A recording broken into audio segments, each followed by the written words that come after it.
Anne Frank, top of page 308. Italy and even Germany can cry out in agony, but we don't yet have that right. Oh, Kitty, the best part about the invasion is that I have the feeling that friends are on the way. Those terrible Germans have oppressed and threatened us for so long that the thought of friends and salvation means everything to us. Now, it's not just the Jews, but Holland and all of occupied Europe. Maybe, Margot said. I can even go back to school in September, October. Yours, Anne and Frank. P.S. I'll keep you informed of the latest news. This morning and last night, dummies made of straw and rubber were dropped from the air behind German lines, and they exploded the minute they hit the ground. Many paratroopers, their faces blackened so they couldn't be seen in the dark, landed as well. The French coast was bombarded with 5,500 tons of bombs during the night, and then at 6 in the morning, the first landing craft came ashore. Today, there were 20,000 airplanes in action. The German coastal batteries were destroyed even before the landing. A small bridgehead had already been formed. Everything's going well despite the bad weather. The army and the people are one will and one hope. Friday, June 9th, 1944. Dearest Kitty, great news in the invasion. The Allies have taken Bayeux, a village on the coast of France, and are now fighting for Caen. They're clearly intending to cut off the peninsula where Cherbourg is located. Every evening, the war correspondents report on the difficulties, the courage, and the fighting spirit of the army. To get their stories, they pull off the most amazing feats. A few of the wounded who are already back in England also spoke on the radio. Despite the miserable weather, the planes are flying diligently back and forth. We heard over the BBC that Churchill wanted to land along with the troops on D-Day, but Eisenhower and the other generals managed to talk him out of it. Just imagine, so much courage for such an old man. He must be at least 70. The excitement here has died down somewhat. Still, we're all hoping that the war will finally be over by the end of the year. It's about time. Miss Van Dan's constant griping is unbearable. Now that she can no longer drive us crazy with the invasion, she moans and groans all day about the bad weather. If only we could plunk her down in the loft in a bucket of cold water.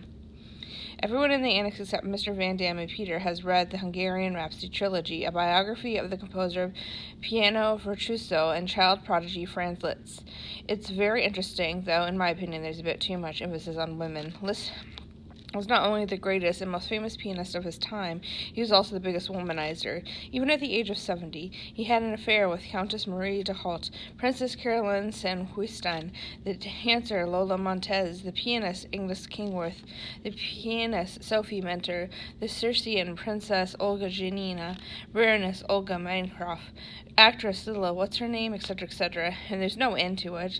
Those parts of the book dealing with music and the other arts are much more interesting. Some of the people mentioned are Schumann, Clara Wieck, Hector Berlioz, Johannes Brahms, Beethoven, Stockholm, Richard Wagner, Hans von Bülow, Anton Rubinstein, Frederick Chopin, Victor Hugo, Henri de Blas, Hitler, Hummel, Chesney, Rosny, Cherubini, Begini, Messalon, etc., etc.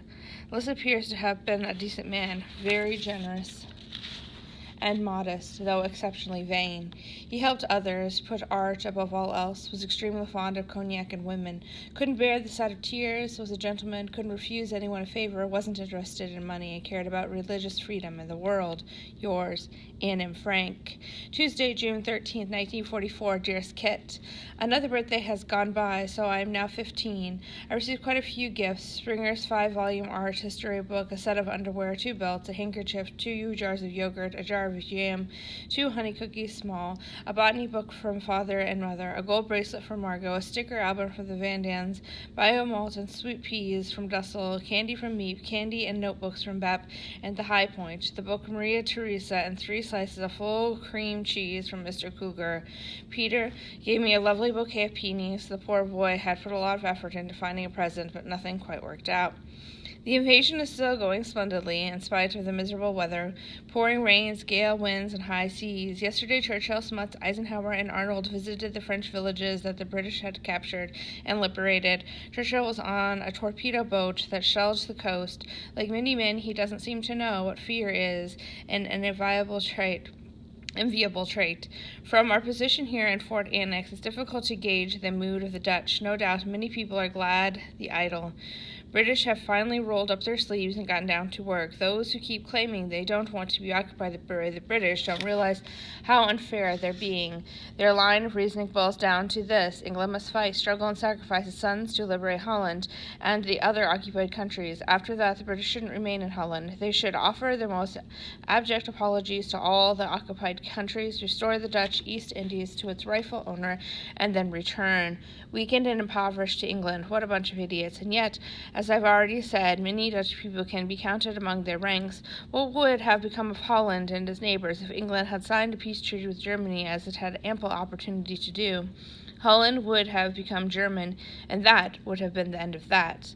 All those Dutch people who still look down on the British, scoff at England and its government of aging lords, call the English cowards, and hate the Germans should be given a good shaking. The way you plump at a pillow, maybe that would straighten up their jumbled brains. Wishes, thoughts, accusations, and reproaches are swirling around in my head. I'm not really as conceited as many people think. I know my various faults and shortcomings better than anyone else, but there's one difference. I also know that I want to change, will change, and already have changed greatly. Why is it, I often ask myself, that everyone still thinks I'm so pushy and such a know-it-all? Am I really so arrogant? Am I the one who's so arrogant, or are they? It sounds crazy, I know, but I'm not going to cross out that last sentence because it's not as crazy as it seems. Miss Van Daan and Dussel, my two chief cruisers, are known as the total unintelligent, and, not to put too fine a point on it, just plain stupid. Stupid people usually can't bear it when others do something better than they do. The best examples of this are those two dummies, Miss Van Dam and Dussel. Miss Van Dee thinks I'm stupid because I don't suffer so much from this ailment as she does. She thinks I'm pushy because she's even pushier. She thinks my dresses are too short because hers are even shorter. And she thinks I'm such a know-it-all because she talks twice as much as I do about topics she knows nothing about. The same goes for Dussel, but one of my favorite sayings is, "Where there's smoke, there's fire," and I readily admit I'm a know-it-all. What's so difficult about my personality is that I scold and curse myself much more than anyone else does. If Mother adds her advice, the pile of sermons becomes so thick that I despair of ever getting through them. Then I talk back and start contradicting everything until the old familiar refrain inevitably crops up again. No one understands me. This phrase is part of me, and as unlikely as it may seem, there's a kernel of truth in it. Sometimes I'm so deeply buried under self-reproaches that I long for a word of comfort to help me dig myself out again. If only I had someone who took my feelings seriously. Alas, I haven't yet found that person, so the search must go on. I know you're wondering about Peter, aren't you, Kit? It's true. Peter loves me, not as a girlfriend, but as a friend.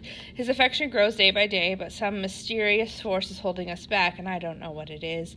Sometimes I think my terrible longing for him was over-exaggerated, but that's not true, because if I'm unable to go to his room for a day or two, I long for him as desperately as I ever did.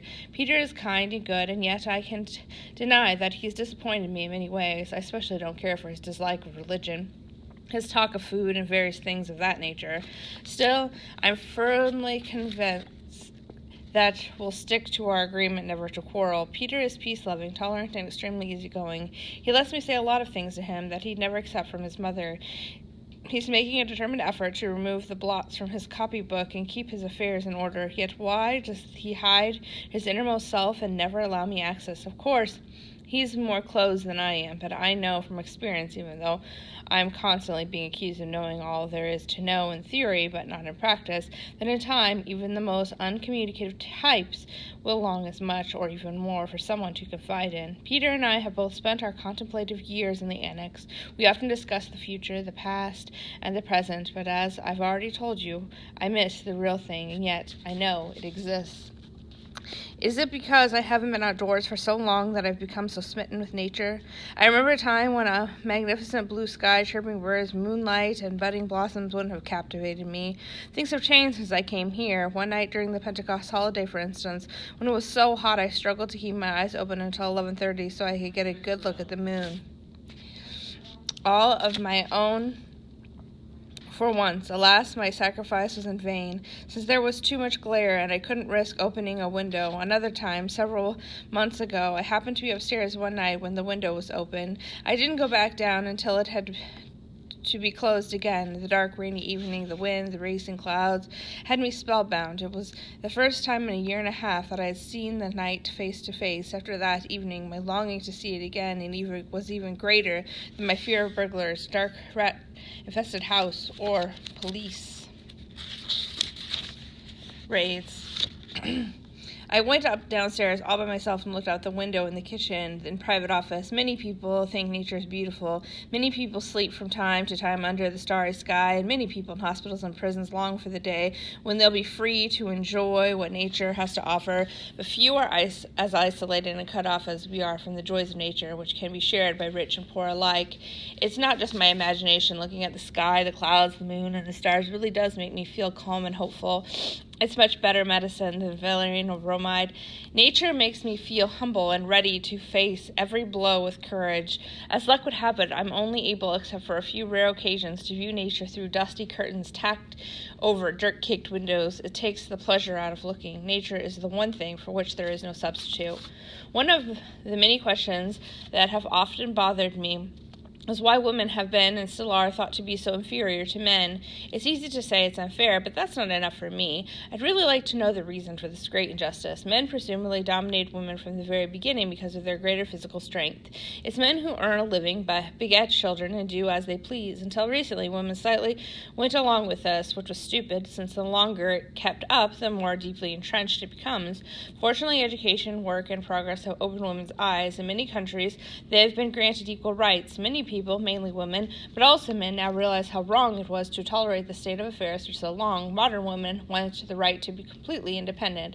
But that's not all. Women should be respected as well. Generally speaking, men are held in great esteem in all parts of the world, so why shouldn't women have their share? Soldiers and war heroes are honored and commemorated. Explorers are granted immortal fame. Martyrs are revered. But how many people look upon women, too, as soldiers? In the book Men Against Death, I was greatly struck by the fact that in childbirth alone, women commonly suffer more pain, illness, and misery than any war hero ever does.